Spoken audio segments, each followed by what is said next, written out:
घुमा दी देवी दर्शन करा दी न त मानव न कहल हो। चली घुमा दी तनी दर्शन करा दी न त मानव न कहल हो। नवरात्र चढ़ल हो पंडाल बसजल हो।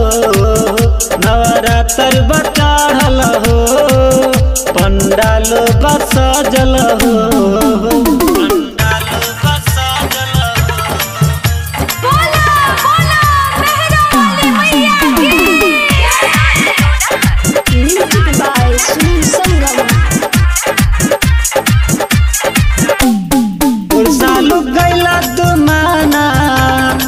सुन कर बहाना और सालू गैला तुमाना सुन कर बहाना।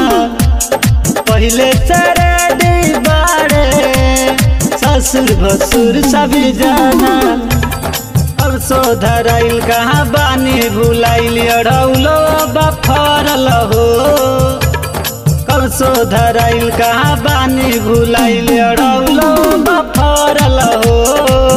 नवरात्र चढ़ल हो पंडाल बसजल हो। नवरात्र चढ़ल हो पंडाल बसजल हो।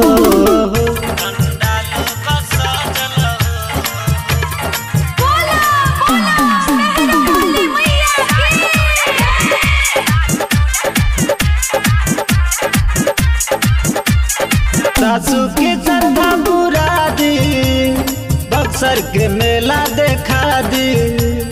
सासू के श्रद्धा पूरा दी बक्सर के मेला देखा दी।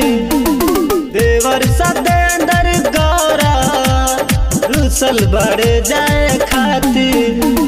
साची कहिला एगो बबुआ के बिना घर सुना बपरल हो।